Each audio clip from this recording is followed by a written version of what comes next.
Got hot. All right, guys. So this is our first attempt on today's. So today we are actually going to be doing Job chapter 5 through 9. I just finished the recording for yesterday. That way you guys have both videos. And we will just go from there. Let me highlight this too, because I highlighted it online. I have one that I emailed to myself, and then I have one that I printed out too. But here we are. We are on week 19 of the year.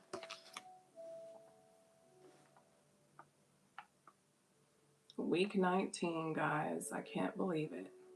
I can't believe it's not butter. Okay.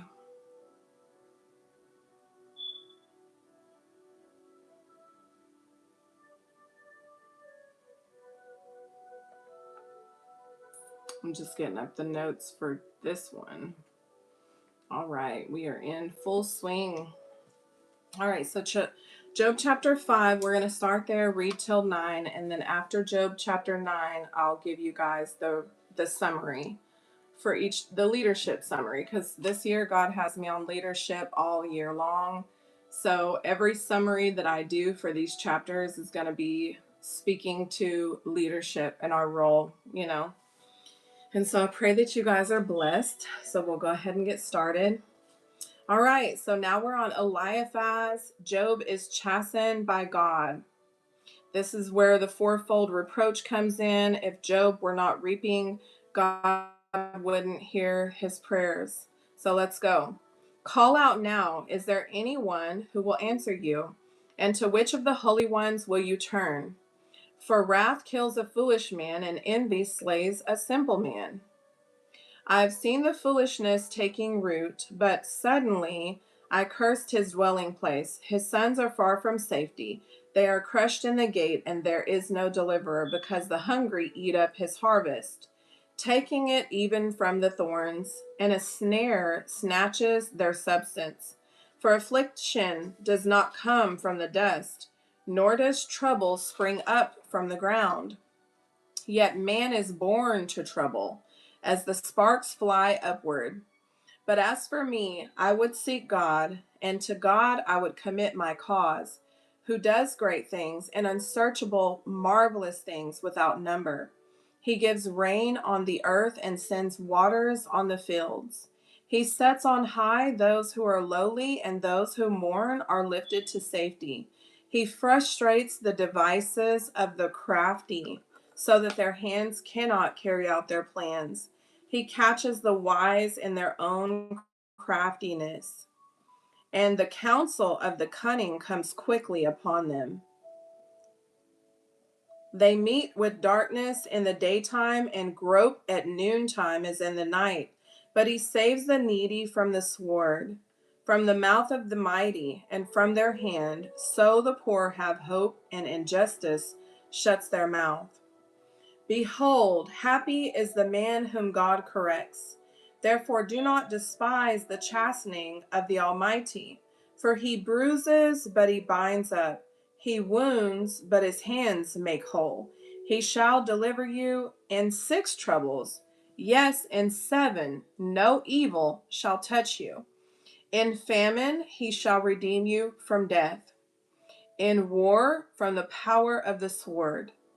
And you shall be hidden from the scourge of the tongue, and you shall not be afraid of destruction when it comes. You shall laugh at destruction and famine, and you shall not be afraid of the beasts of the earth, for you shall have a covenant with the stones of the field, and the beasts of the field shall be at peace with you. You shall know that your tent is in peace. You shall visit your dwelling and find nothing amiss. You shall also know that your descendants shall be many, and your offspring like the grass of the earth. You shall come to the grave at a full age, as a sheaf of grain ripens in its season. Behold, this we have searched out. It is true. Hear it and know for yourself. Chapter 6. Then Job answered and said, Oh, that my grief were fully weighed, and my calamity laid with it on the scales. For then it would be heavier than the sand of the sea. Therefore my words have been rash. For the arrows of the mighty, almighty, are within me. My spirit drinks their poison. The terrors of God are arrayed against me.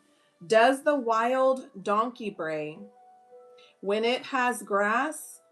Or does the ox low over its fodder? Can flavorless food be eaten without salt? Or is there any taste in the white of an egg? My soul refuses to touch them. They are as loathsome food to me. Oh, that I might have my request, that God would grant me the thing that I long for, that it would please God to crush me, that he would loose his hand and cut me off. Then I would still have comfort, though in anguish I would exult. He will not spare. For I have not concealed the words of the Holy One. What strength do I have that I should hope? And what is my end that I shall prolong my life?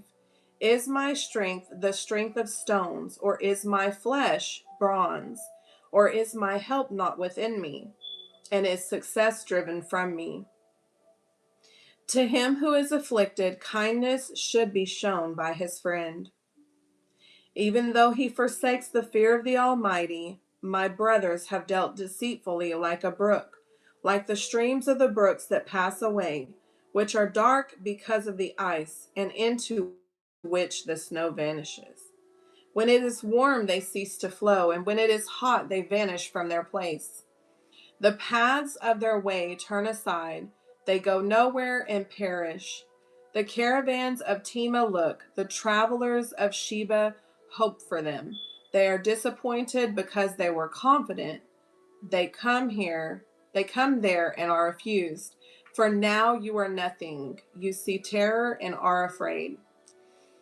Did I ever say, bring something to me, or offer a bribe for me from your wealth, or deliver me from the enemy's hand, or redeem me from the hand of the oppressors? Teach me, and I will hold my tongue. Cause me to understand wherein I have erred. How forceful are right words, but what does your arguing prove? Do you intend to rebuke my words and the speeches of a desperate one, which are as wind? Yes, you overwhelm the fatherless and you undermine your friend. Now, therefore, be pleased to look at me, for I would never lie to your face. Yield now, let there be no injustice. Yes, concede, my righteousness still stands. Is there injustice on my tongue? Cannot my taste discern the unsavory? Chapter 7. Is there not a time of hard service for man on earth? Are not his days also like the days of a hired man, like a servant who earnestly desires the shade, and like a hired man who eagerly looks for his wages? So I have been allotted months of futility, and wearisome nights have been appointed to me. When I lie down, I say, when shall I rise, and the night be ended? For I have had my fill of tossing until dawn. My flesh is caked with worms and dust. My skin is cracked and breaks out afresh. My days are swifter than a weaver's shuttle, and are spent without hope. Oh, remember that my life is a breath. My eye will never again see good. The eye of him who sees me will see me no more. While your eyes are upon me, I shall no longer be. As the cloud disappears and vanishes away, so he who goes down to the grave does not come up. He shall never return to his house, nor shall his place know him anymore. And this right here is really like a description of how hell is. That's crazy, right? Therefore, I will not restrain my mouth. I will speak in the anguish of my spirit. I will complain in the bitterness of my soul. I am a sea, or a sea serpent, that you set guard over me. When I say my bed will comfort me, my couch will erase my complaint, then you scare me with dreams and terrify me with visions, so that my soul chooses strangling and death rather than my body. I loathe my life. I would not live forever. Let me alone, for my days are but a breath. What is man that you should exalt him, that you should set your heart on him, that you should visit him every morning and test him every moment? How long will you not look away from me and let me alone until I swallow my saliva? Have I sinned? What have I done, O watcher of men? Why have you set me as your target, so that I am a burden to myself? Why then do you not pardon my transgressions and take away my iniquity? For now I will lie down in the dust, and you will seek me diligently, but I will no longer be. Chapter 8. Then Bildad the Shuhite answered and said, How long will you speak these things, and the words of your mouth be like a strong wind? Does God subvert judgment, or does the Almighty pervert justice? If your sons have sinned against him, he has cast them away for their transgression.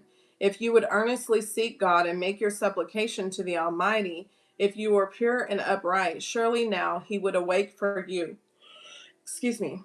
And prosper your rightful dwelling place. Though your beginning was small, yet your latter end would increase abundantly. For inquire, please, of your former age, and consider the things discovered by their fathers. For we were born yesterday and know nothing, because our days on earth are like a shadow. Will they not teach you and tell you and utter words from their heart? Can the papyrus grow up without a marsh? Can the reeds flourish without water? While it is yet green and not cut down, it withers before any other plant. So are the paths of all who forget God, and the hope of the hypocrite shall perish, whose confidence shall be cut off, and whose trust is a spider's web. He leans on his house, but it does not stand. He holds it fast, but it does not endure. He grows green in the sun, and his branches spread out in his garden. His roots wrap around the rock heap, and look for a place in the stones. If he is destroyed from his place, then it will deny him, saying, I have not seen you.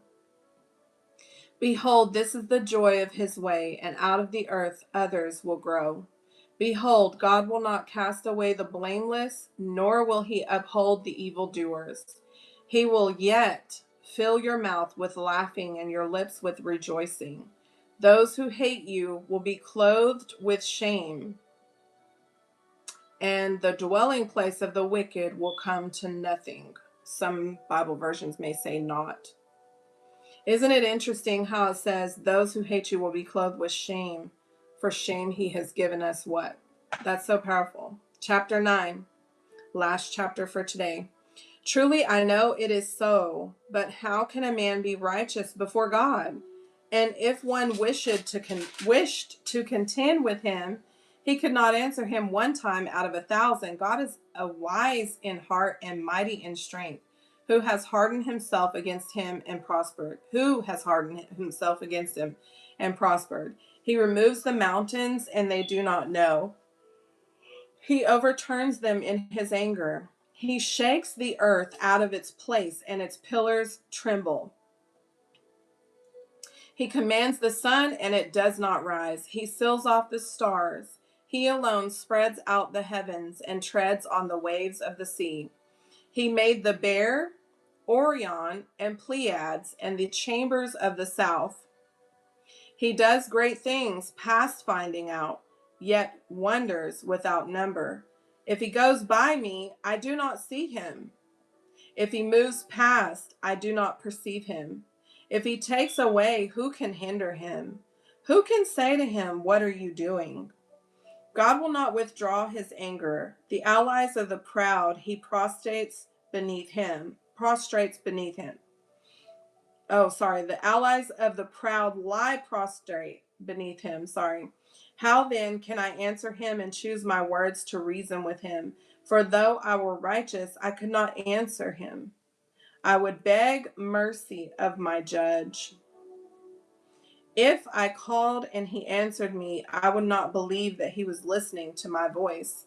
For he crushes me with a tempest and multiplies my wounds without cause. He will not allow me to catch my breath, but fills me with bitterness. If it is a matter of strength, indeed he is strong, and if of justice, who will appoint my day in court? Though I were righteous, my own mouth would condemn me. Though I were blameless, it would prove me perverse. I am blameless, yet I do not know myself. I despise myself. It is all one thing. Therefore, and this is where Job accuses God of being unmerciful and in league with the wicked. It is all one thing. Therefore I say, he destroys the blameless and the wicked. If the scourge slays suddenly, he laughs at the plight of the innocent. The earth is given into the hand of the wicked. He covers the face of its judges. It is not he. If it is not he, who else can it be? Now my days are swifter than a runner. They flee away. They see no good. They pass like swift ships, like an eagle swooping in on its prey. If I say I will forget my complaint, I will put off my sad face, and wear a smile. I'm afraid of all of my sufferings. I know that you will not hold me innocent if I am condemned. Why then do I labor in vain? If I wash myself with snow water and cleanse my hands with soap, does that sound familiar? Yet you will plunge me into the pit, and my own clothes will abhor me. For he is not a man as I am, that I may answer him, and that we should go on to court together. Nor is there any mediator between us, who may lay his hand on us both. Let him take his rod away from me, and do not let the dread of him terrify me. Then I would speak and not fear him, but it is not so with me. So good. So let's do the breakdown. All right, Job chapter 5. Truth mixed with error can mislead. Eliphaz, I'm not sure how you say it, continues speaking, explaining that suffering is God's correction and that Job should accept it as discipline. His words emphasize God's power and justice, but wrongly assume Job's suffering is because of sin. This chapter reveals critical discernment issues. Truth spoken in the wrong context becomes misleading. Eliphaz says many true things about God, but applies them incorrectly. Accurate theology, misapplied, can still produce false conclusions. Excuse me. Not all truth-sounding words reflect God's actual intentions. That's the devotional truth of chapter 5.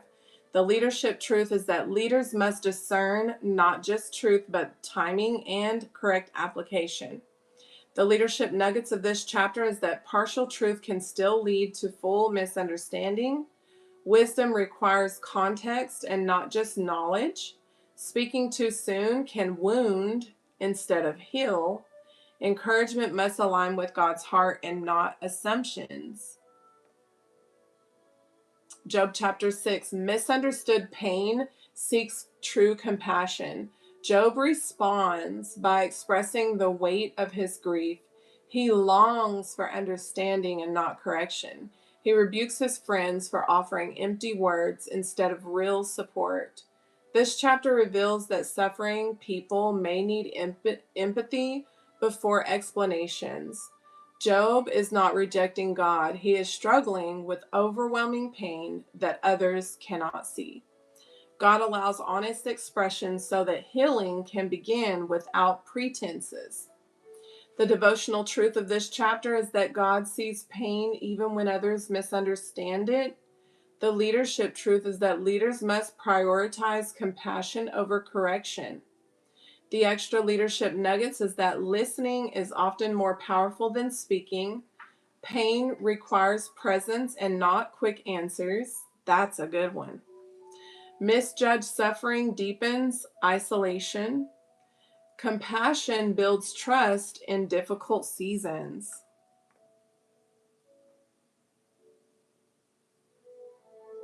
Job chapter 7, honest questions do not scare God.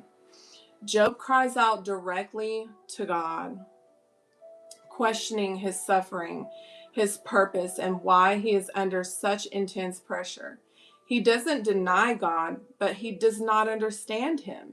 This chapter reveals that faith can include deep questioning without becoming rebellion.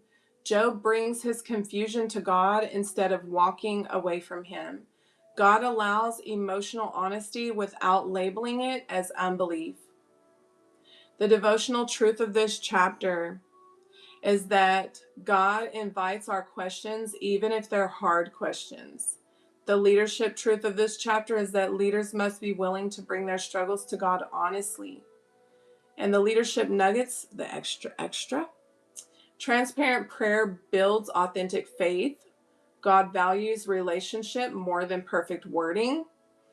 Questions can coexist even with belief and faith. Silence toward God is more dangerous than struggle with him. Job chapter 8, rigid thinking misrepresents God.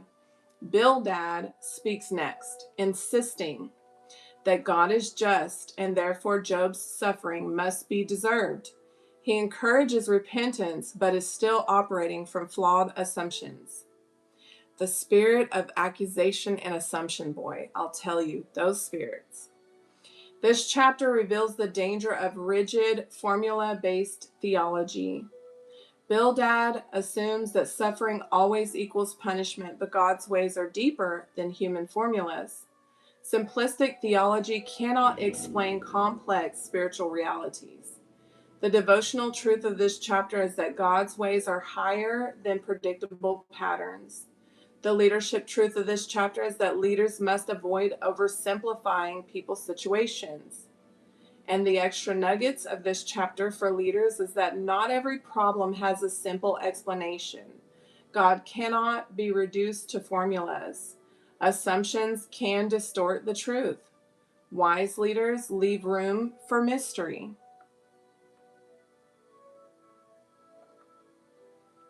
Job chapter 9, God's greatness meets human limitation. Job responds by acknowledging God's power and sovereignty. He recognizes that God is just, but feels unable to defend himself or fully understand what is happening. He longs for a mediator between himself and God. This chapter reveals the tension between knowing that God is right and still feeling overwhelmed. Job recognizes the truth but struggles to reconcile it with his experience.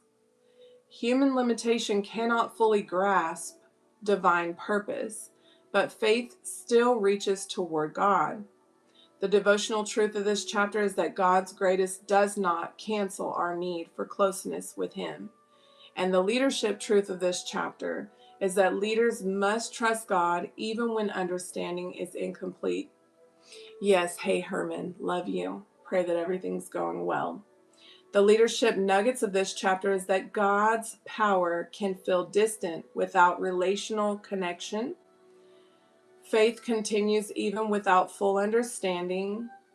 Awareness of limitation creates humility, which is so important. Longing for God is itself a form of faith. And then the overall summary of Job chapter 5 through 9. These chapters reveal the struggle between human reasoning and divine reality. Chapter 5, misapplied truth leads to wrong conclusions. Chapter 6, pain seeks compassion, not correction. Chapter 7, honest questions are a part of our faith and building faith.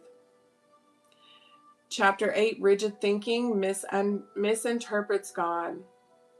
Chapter 9, God's greatness exceeds our human understanding and human reasoning. God allows suffering that cannot be explained by simple cause and effect. Human wisdom tries to interpret pain quickly, but true faith learns to trust God even when there are no answers. Job's journey shows that honesty, humility, and perseverance are essential when clarity is absent. So, the full leadership takeaway of all 5 of these chapters is discern truth carefully before applying it. Show compassion before offering correction. And that's so true. Like, even when you're bringing correction, like to a spiritual son, spiritual daughter, or, in a leadership position, my pastor used to teach us, if you can't grab their hand first, you can't have their heart. And if you're not in relationship with them, you don't have a right to bring correction, because it's going to come off the wrong way anyways, because there's no relationship there, right? So show compassion before offering correction. Bring honest struggles to God. Avoid simplistic explanations for very complex situations. Trust God's character even when understanding is incomplete. Faith matures not when everything makes sense, but when trust remains, even when nothing makes sense. I pray that you guys were blessed. We have a lot of lessons to learn in Job. Whoa, there's a lot of lessons in Job. So it's one of the, I think Job and James are the maturity books, because they are like powerful books, very powerful books, and they will challenge everything within you. Those 2 books are really good. Yeah. I like Ecclesiastes and Proverbs too, though. They're pretty rich too.